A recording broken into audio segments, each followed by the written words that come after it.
The autumn rain hammered against the corrugated metal roof of the Luftwaffe testing facility at Rechlin, northeast of Berlin. It was October 1944, and inside the cavernous hangar, a group of Germany's finest aviation engineers stood in a semicircle around their latest prize. The aircraft before them was sleek, elegant, almost predatory in its design. Its polished aluminum skin gleamed under the harsh overhead lights, reflecting the faces of men who had spent years designing fighters for the fatherland. But this machine was not theirs. It was American, a North American P-51 Mustang. The fighter had come down 3 days earlier over occupied Belgium, its pilot managing to belly land the wounded bird in a field before being captured. Unlike so many Allied aircraft that crashed in flames or disintegrated on impact, this one had survived largely intact. Within hours, German forces had secured the wreckage and transported it under heavy guard to Rechlin, the Luftwaffe's primary testing and evaluation center. Now, as the storm raged outside, these engineers prepared to unlock its secrets. Chief Engineer Klaus Hartmann stood closest to the aircraft,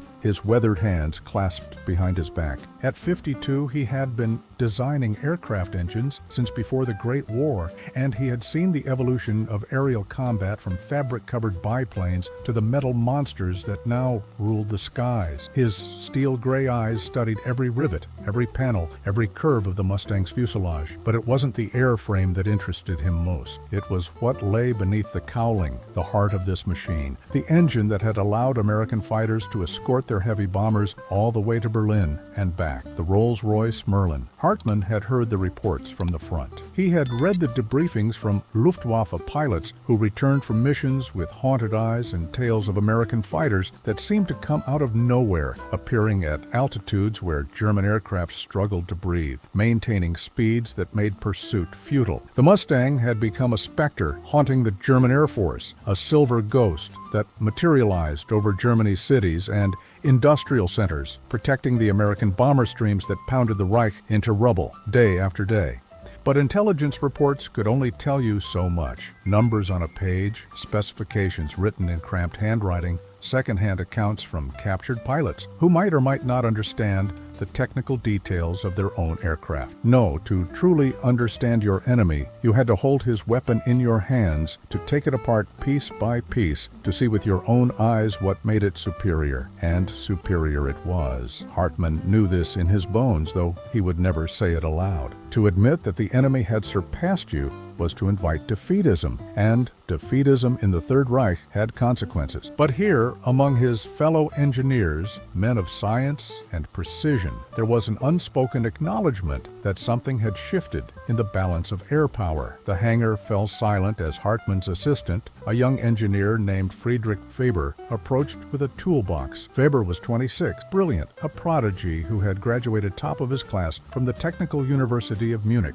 Before the war, he had dreamed of designing racing cars. Now he designed instruments of destruction. His hands trembled slightly as he set down the tools, not from fear, but from anticipation. This was history unfolding before them, a moment that would be studied and analyzed for generations, assuming Germany survived to write those histories. Hartmann turned to his team, 6 men representing the finest technical minds the Luftwaffe could muster. There was Otto Brenner, a specialist in supercharger systems, his face marked by burn scars from a laboratory accident 3 years prior. Hans Schiller, an expert in metallurgy, whose work on alloy composition had improved German engine durability by 15%. Ernst Müller, a carburetor specialist who could diagnose fuel mixture problems by sound alone, and 3 junior engineers, each brilliant in their own right, each wondering if their knowledge would be enough to save their country from the tide that was slowly, inexorably turning against them. The war was not going well. Everyone in that hangar knew it, though speaking such thoughts openly was dangerous. The Eastern Front had collapsed at Stalingrad nearly 2 years ago, and the Wehrmacht had been in retreat ever since. Italy had fallen, France had been liberated, Allied armies stood at Germany's borders. The skies above the Reich, once defended by the fearsome Luftwaffe that had conquered Europe, now belonged to the enemy. American bombers flew in formation so vast they blackened the sky, and their fighter escorts, especially these Mustangs, had made daylight operations by German fighters increasingly suicidal. Something had to change. Some advantage had to be found, some weakness exploited, and perhaps, just perhaps, this aircraft held the answer. Hartmann nodded to Weber, who stepped forward with a wrench. The first panel came away easily, revealing the complex maze of hydraulic lines and control cables that ran through the Mustang's frame. The workmanship was impressive, clean, and methodical, each component precisely fitted and secured. American manufacturing at its finest, but it was when they opened the engine cowling that the real revelation began. The Merlin engine sat nestled in its mount, a masterpiece of mechanical engineering. Even in its silent, dormant state, it radiated a sense of power, of barely contained violence waiting to be unleashed. The engine was massive, yet somehow compact, every cubic inch of space utilized with ruthless efficiency. 12 cylinders arranged in a V configuration, each one machined to tolerances that made Hartmann's practiced eye widen in appreciation. But it was more than just size or configuration. German engineers had been building V12 engines for years. The Daimler-Benz DB601 and its successor, the DB605, powered Germany's most successful fighters, the Messerschmitt Bf 109 and the newer Bf 19K. These were fine engines, robust and reliable, capable of impressive performance. Yet somehow, they were not enough. Somehow, despite years of development and refinement, German engines could not match what the British and Americans were producing. Hartmann ran his hand along the engine's supercharger housing, feeling the cool metal beneath his fingers. This was where much of the magic happened, he knew. The supercharger compressed air before forcing it into the cylinders, allowing the engine to maintain power at high altitudes, where the thin air would normally starve it of oxygen. German superchargers were effective, designed with characteristic precision, but this was something else entirely. Over the next several days, the team worked with methodical precision, documenting every aspect of the engine before beginning the disassembly. Photographs were taken from every angle. Measurements were recorded in leather-bound notebooks. Every bolt, every wire, every component was cataloged with Germanic thoroughness. They worked in shifts, around the clock, driven by a sense of urgency that permeated every moment. Time was running out for the Third Reich, though no one would say it aloud. Every day brought Allied forces closer. Every night brought more bombs raining down on German cities. If answers existed, they needed to be found quickly. The actual disassembly began on the third day. Weber, with Hartmann supervising, began the careful process of separating the engine from its mount and systematically taking it apart. The first revelations came quickly. The quality of the materials was extraordinary. The aluminum alloys used in the engine block showed a level of purity and consistency that German foundries struggled to match. Under Schiller's microscope, the metal's crystal structure revealed treatment processes that suggested advanced metallurgical techniques. But it was when they reached the supercharger system that the true shock began to set in. The Merlin engine in the P-51D featured a two-stage, two-speed supercharger, a system that allowed it to maintain high power output at altitudes exceeding 30,000 feet. German engineers had experimented with similar systems, but implementation had proven problematic. Weight, complexity, reliability, all had presented challenges that delayed or prevented widespread adoption. Yet here it was, in an American production fighter, working flawlessly. Brenner spent an entire day examining the supercharger assembly, taking it apart, gear by gear, bearing by bearing. His hands moved with the reverence of a priest handling sacred relics, because in a way, that's exactly what this was, a sacred text written in metal and precision, revealing truths that German engineering had somehow missed or failed to achieve at scale. The intercooler system was another revelation. Positioned beneath the engine, it used the aircraft's speed to force air through radiators that cooled the compressed charge before it entered the cylinders. The design was elegant, efficient, and represented a level of aerodynamic sophistication that made even routine manufacturing seem like an act of genius. The Americans had integrated cooling into the very design of the airframe, using every surface, every angle to manage heat and maintain performance. Miller, examining the carburetor and fuel system, discovered another advantage. The fuel mixture control was sophisticated beyond anything currently in German fighters. It allowed the engine to run efficiently across a wide range of altitudes and power settings, maximizing endurance without sacrificing performance. More importantly, it was designed for simplicity in operation. An American pilot, perhaps less extensively trained than his German counterpart, could achieve optimal performance with minimal effort. The machine compensated for human limitation, a philosophy that spoke to mass production and operational efficiency. As the days turned into weeks, a picture emerged that both impressed and troubled the German engineers. The Merlin engine was not revolutionary in its basic design.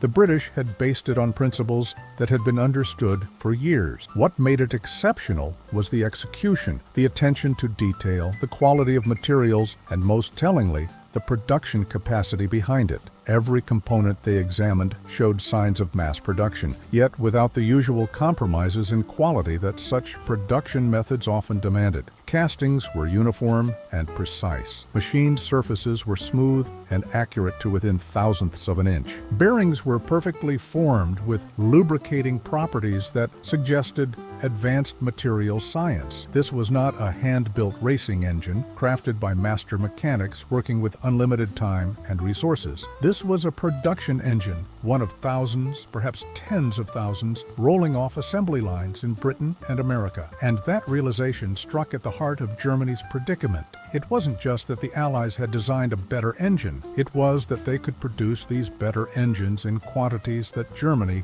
could never hope to match. For every Messerschmitt or Focke-Wulf that rolled out of German factories, dodging Allied bombs and working with increasingly scarce materials, the Allies were producing 5, 10, 20 aircraft, and each one was powered by engines of extraordinary quality and capability. Hartmann spent long nights staring at the disassembled components spread across the hangar floor, trying to understand not just how it worked, but why German engineering had failed to achieve the same results. The Daimler-Benz engines were not inferior by much. In some respects, they were comparable. German engineering was among the finest in the world, a source of national pride and industrial achievement. Yet here, in this machine built by a nation that had industrialized later than Germany, that had seemed less militaristic, less disciplined, lay evidence of a superiority that could not be denied. Part of it, he concluded, was philosophy. German aviation doctrine had focused on tactical performance, on creating fighters that could outmaneuver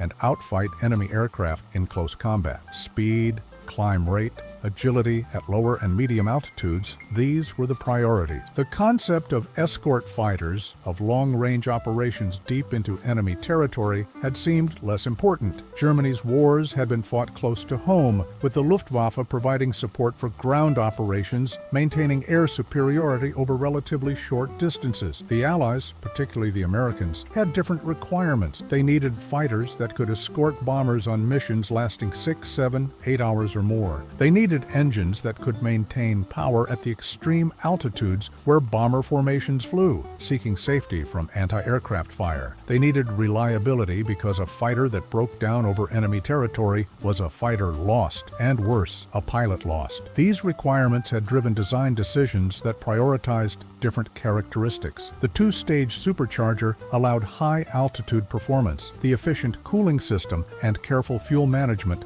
provided range. The robust construction and quality materials ensured reliability, and underlying it all was a manufacturing philosophy that emphasized not just excellence in individual units, but excellence at scale. Weber, working late one evening, made another discovery that sent ripples through the team. While examining the engine's crankshaft, he noticed peculiarities in the metallurgy that suggested advanced hardening processes. Further analysis revealed that the Americans had developed treatments that significantly increased component durability without adding weight. These same components in German engines required more frequent replacement, limiting operational availability and increasing maintenance burden. It was a small thing perhaps in the grand scheme of the war, but warfare was often decided by accumulations of small things. A fighter that could fly more hours between overhauls was a fighter that could fly more missions. An engine that was reliable was an engine that brought pilots home, and pilots, trained and experienced pilots, were perhaps the most precious resource of all, more valuable than any amount of steel or aluminum. The Luftwaffe had started the war with the finest pilots in the world, men who had honed their skills in the Spanish Civil War, who had perfected their tactics in the skies over Poland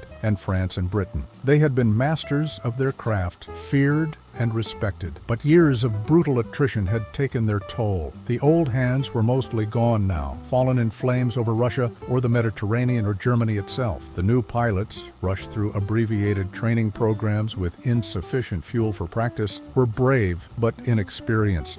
They climbed into their fighters knowing they faced opponents who not only outnumbered them, but increasingly outmatched them in both equipment and experience. As Hartmann compiled his final report, the magnitude of Germany's situation became crushingly clear. It wasn't just one thing. It wasn't simply that the Merlin engine was better, though it was. It was that the Merlin represented a system of industrial capacity, technical innovation, and strategic thinking that Germany, for all its vaunted engineering prowess, had failed to match. The Americans had oil, vast reserves of it, while Germany scraped by on synthetic fuels produced at factories that were primary targets for Allied bombers. The Americans had aluminum from American mines, while Germany's supply lines stretched across occupied territories and were increasingly vulnerable to interdiction. The Americans had a manufacturing base safely beyond the reach of enemy bombers, while German factories operated under constant threat. Production disrupted by air raids, workers exhausted or sent to the front, materials scarce. Brenner, reviewing the supercharger analysis, summed it up with characteristic bluntness during a late-night discussion. "We could build an engine like this," he said,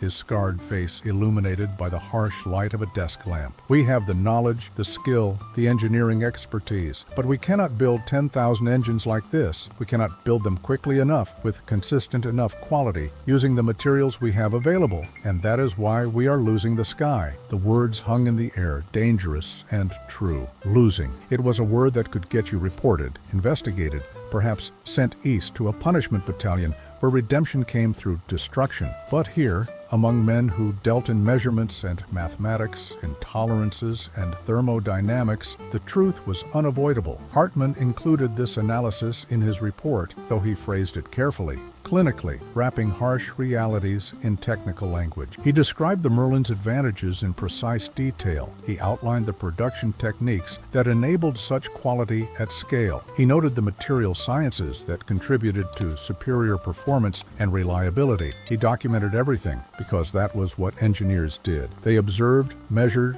recorded, and reported. What leaders did with that information was beyond his control. The report went up through channels to the Reich Air Ministry in Berlin. Hartmann heard nothing back for weeks. Life at Rechlin continued, with new projects, new developments, new attempts to find some edge that might restore German air superiority. They worked on jet engines, radical designs that promised revolutionary performance. They experimented with rocket propulsion. They designed fighters with swept wings and speeds that seemed impossible. But these projects took time, required resources, demanded testing and refinement. Time was one thing Germany no longer had in abundance. Months later, Hartmann learned through unofficial channels that his report had reached the desk of Reichsmarschall Hermann Göring himself, the corpulent and increasingly erratic commander of the Luftwaffe. Göring, who had once promised that no Allied aircraft would ever bomb Berlin, who had assured Hitler that the Luftwaffe would supply the surrounded armies at Stalingrad,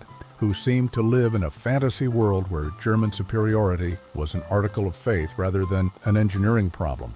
The report, Hartmann was told, had been dismissed. The Reichsmarschall had reportedly raged that German engineers were defeatists, that German industry was capable of matching anything the Allies produced, that it was lack of will and insufficient National Socialist fervor that held back performance. Technical specifications were irrelevant when measured against German fighting spirit. This response, or lack thereof, told Hartmann everything he needed to know. The leadership did not want to hear about Allied advantages. They did not want to acknowledge that Germany's industrial capacity was inadequate, that their strategic decisions had led to this situation, that the war they had started was now consuming them.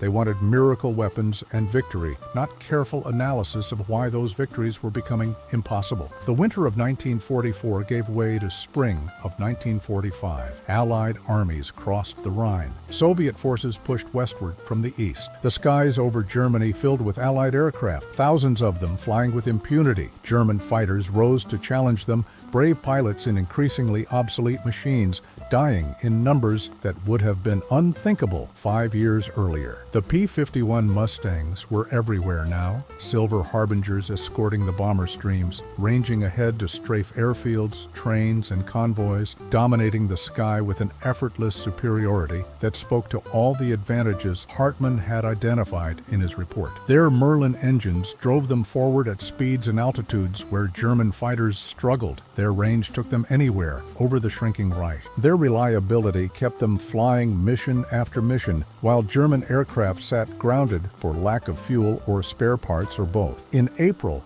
as Soviet artillery began shelling Berlin itself, Hartmann received orders to evacuate Rechlin. The testing facility was to be abandoned, its equipment destroyed, its records burned. The advancing Red Army was less than 50 miles away, and the SS had already begun implementing scorched earth policies. Nothing of value was to fall into enemy hands. Hartmann stood in the hangar one final time, looking at the disassembled Merlin engine that still occupied one corner of the vast space. They had never fully reassembled it. There had seemed little point. The knowledge gained from its examination had not changed Germany's fate. If anything, it had only confirmed what careful observers already knew, that the war was lost, that the industrial and technological might of the Allied nations had proven overwhelming. Weber found him there, standing in the dim light filtering through the high windows. The young engineer looked exhausted, aged beyond his years by the strain of the past months. "We're leaving in an hour," he said quietly. "All personnel are to head west. Try to reach the American lines before the Russians arrive." Hartmann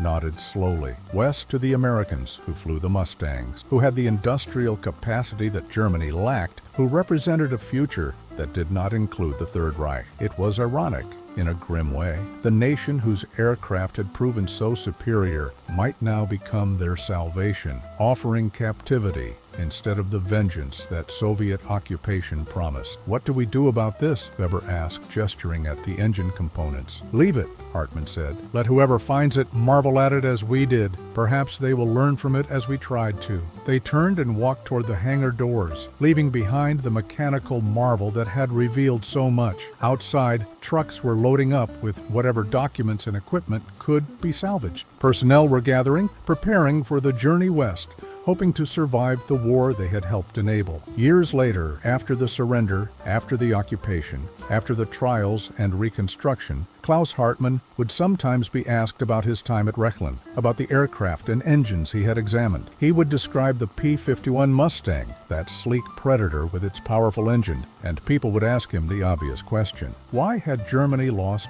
air superiority? What had made the Allied aircraft superior? His answer was always the same: patient and precise, the response of an engineer who had learned hard truths through careful observation. It was not any single factor, he would explain. It was not simply that the Merlin engine was better designed, though it was. It was not just that Allied pilots were brave, though they were. It was not only that the Allies had more aircraft, though they did. It was the integration of all these factors into a coherent system. It was industrial capacity paired with technical excellence. It was strategic planning that recognized the need for long-range escort fighters years before they became available. It was a willingness to innovate and adapt, to learn from mistakes and implement improvements. It was the ability to produce weapons of war in quantities that simply overwhelmed any qualitative advantages Germany might possess. But most fundamentally, it was about resources: oil to fly the missions, aluminum to build the aircraft, steel for engines and weapons, manufacturing facilities safe from bombing,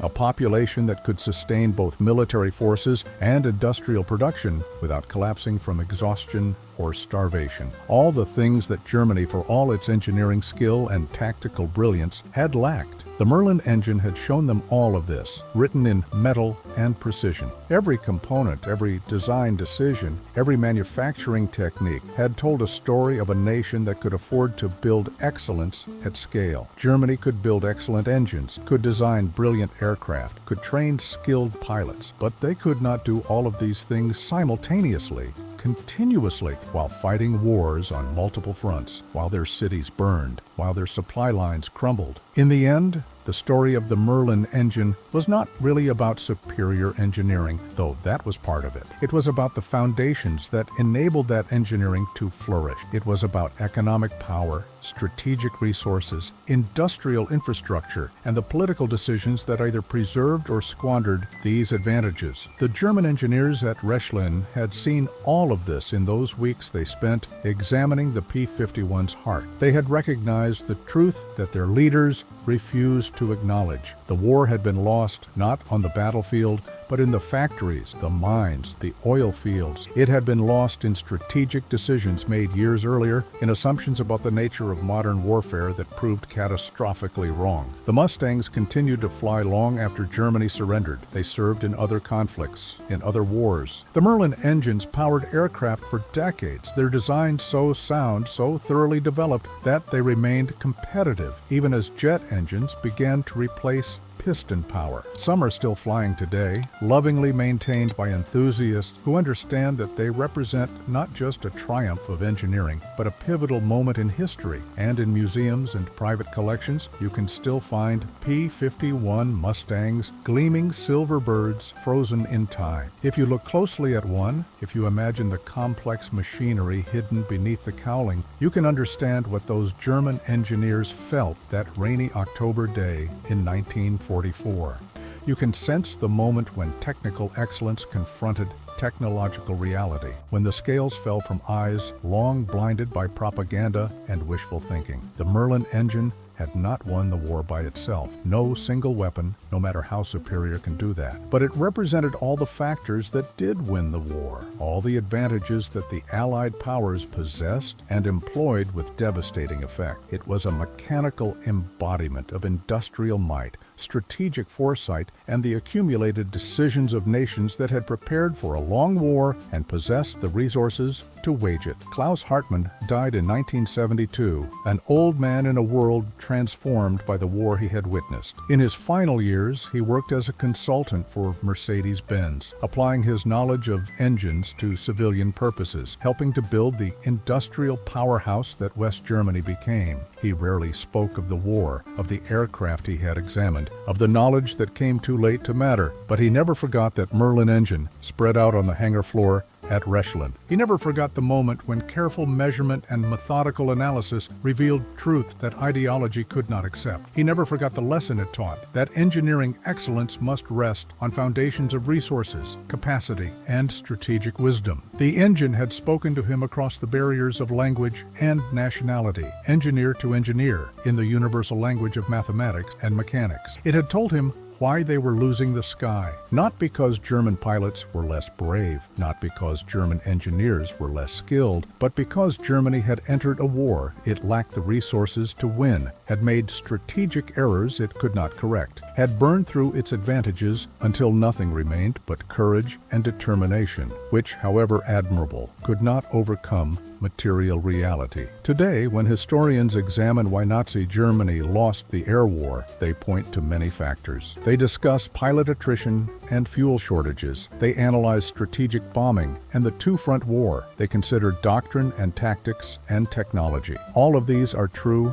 and relevant, but perhaps nowhere is the central truth more clearly visible than in that disassembled Merlin engine, its components revealing not just superior design, but the entire system of advantages that made such design possible. Those German engineers at Merlin had held the future in their hands and recognized it for what it was. They had seen in metal and precision the shape of Germany's defeat. The Merlin engine had not defeated them, but it had shown them with unmistakable clarity why defeat was inevitable. And that knowledge, hard-won and undeniable, was perhaps the engine's most important revelation of all. The rain continued to fall that October evening in 1944, hammering on the hangar roof as the engineers worked into the night. Outside, the war ground on, millions of lives hanging in the balance. Inside, in the harsh light of the overhead lamps, a small group of men confronted the truth that their nation was not ready to hear. They measured and documented and understood, professionals doing their duty even as the world they knew crumbled around them. And the Merlin engine, silent and disassembled, kept its secrets no longer. It had told its story to those willing to listen, had revealed the foundations of Allied air superiority to men who could appreciate the elegance of its design and the significance of its capabilities. It had shown them why they were losing the sky. Whether anyone would act on that knowledge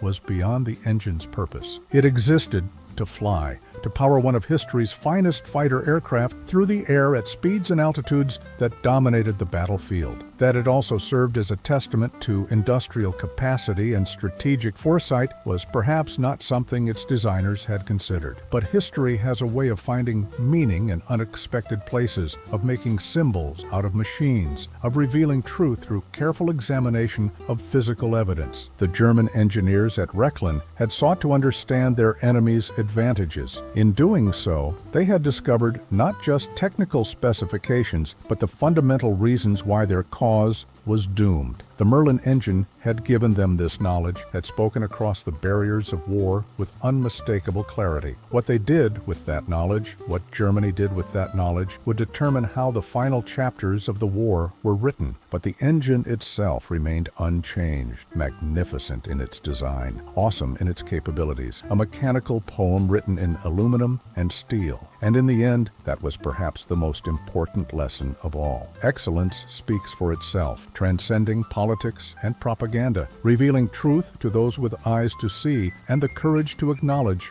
what they have witnessed. The Merlin engine did not lie. It could not lie. It simply was, and in being, it told a story that changed everything for those German engineers who took the time to listen. The storm passed, the war continued, and in hangars and factories across the Allied nations, thousands more Merlin engines rolled off production lines, each one a masterpiece of engineering, each one a harbinger of Germany's inevitable defeat. The engineers at Rechlin had understood this truth. Whether their warning would be heeded was no longer in their hands. They had done their duty, had reported their findings with characteristic German thoroughness. The rest was up to fate and to the terrible momentum of a war that had long since escaped anyone's control. The Merlin engines flew on, powering Mustangs through skies that grew ever more hostile to those who flew beneath the black crosses of the Luftwaffe. And somewhere in the archives that survived the war, Klaus Hartmann's report still exists, a technical document that captured a moment of clarity when measurement and analysis revealed the shape of the future and the inevitability of history's judgment. The engine had spoken. The engineers had listened, and the sky once contested continued its slow, inexorable shift toward Allied dominance, driven by the powerful beat of Merlin engines and all they represented.